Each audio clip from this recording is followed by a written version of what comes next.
वार मेरे जंजी भाइयों, आपको सलाम है। कहते हैं ना कि झुकाने वाले चाहिए, सरकार तो क्या पूरी दुनिया भी झुक सकती है अगर आप सही हो तो। मैं गलत चीज़ों का कभी सपोर्ट नहीं करता।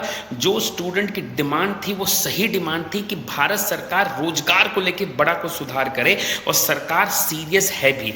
जब ज़रूरत थी तो हमने इसी सरकार को क्रिटिसाइज किया। अब यही सरकार देश के युवाओं के लिए कई सारे रिफॉर्म लेकर आ रही है, तो इसका स्वागत भी होना चाहिए। मोदी सरकार ने कानून भी लेकर आई है जिससे अगर कोई पेपर लीक आउट करता है तो 10 साल की सजा या 10 करोड़ रुपए का फाइन भी लगाएगा। बहुत अच्छा रिफॉर्म है।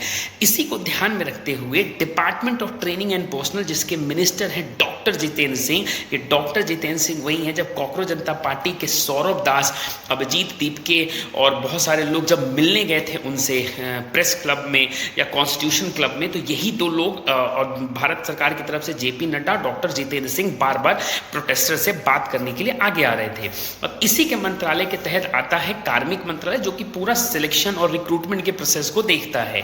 अब हाल फिलहाल में एक प्रेस रिलीज की गई है राज्यसभा के पटल से, और ये बताया गया है कि डीओपीटी बहुत बड़ा रिफॉर्म करने जा रही है एसएससी में और यूपीएससी में। अब ये रिफॉर्म कैसे होंगे आइए समझते हैं। एसएससी जो कि स्टाफ सर्विस कमीशन है, उसमें बेसिकली ग्रुप बी और ग्रुप सी के एग्जाम कंडक्ट कराए जाते हैं। जैसे जीएसटी इंस्पेक्टर है, इनकम टैक्स इंस्पेक्टर है, उसके बाद सीबीआई के अंदर कुछ पद होते हैं, मिनिस्ट्री ऑफ होम अफेयर्स है, मिनिस्ट्री ऑफ एक्सटर्नल अफेयर्स है, ऐसे कुछ पद होते हैं जो कि ग्रुप बी की कैटेगरी में आते हैं। ग्रुप सी में सीएचएसएल है, एमटीएस है, इस टाइप के एग्जाम एसएससी कंडक्ट करती है।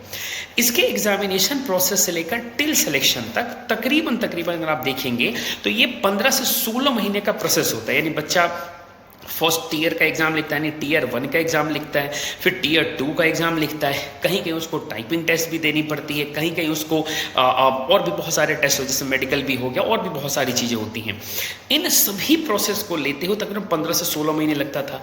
अब कार्मिक मंत्रालय और एसएससी ये कह रहा है कि अब इसको हम घटा के 8 से 9 महीने करेंगे। मतलब एग्जाम देने से लेकर टिल फाइनल सिलेक्शन अब 8 से 9 महीने में हो जाएगा। तो बहुत बड़ा रिफॉर्म है, बच्चों के लिए खुशखबरी है।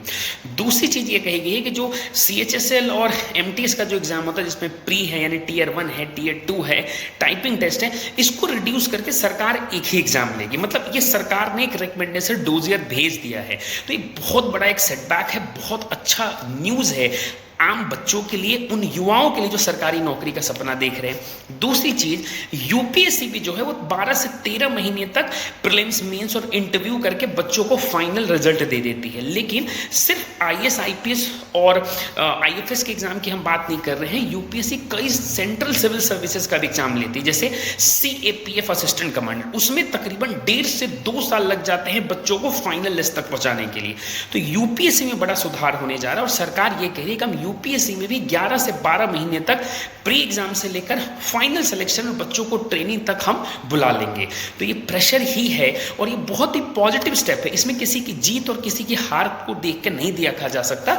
ये देखा जा सकता है कि सरकार बच्चों के भविष्य के लिए बहुत ही टेंशन में है, और सरकार चाहती है कि आम युवाओं को वो सारी चीजें मिल सके जिसके वो हकदार है। तो thank you Modi ji, thank you doctor Jitendra Singh ji, जो कि आप इतना बड़ा रिफॉर्म लेकर आ रहे हैं। अब ये रिफॉर्म तभी आप देख पाएंगे जब सरकार इसको लागू कर देगी। तो बच्चों कमर कस लो, सीएचएसएल और एमटीएस का एग्जाम अब सिंगल फेज में होगा। अब टीयर 1 टीयर 2 का टेंशन नहीं होगा। दूसरी चीज, सीएचएस, सीजीएल और सीपीयू जैसे एग्जाम दे रहे हैं, इसका भी सिलेक्शन बहुत जल्दी हो जाएगा। 8 से 9 महीने तक प्री, मेंस यानी टीयर 1 टीयर 2, फिजिकल, मेडिकल सब कुछ करा के आपको ज्वाइनिंग दे दी जाएगी। अब आगे देखते हैं सरकार इसको कब लागू करती है। आपका भी कोई सजेशन है तो कमेंट में ज़रूर बताएं। Thank you.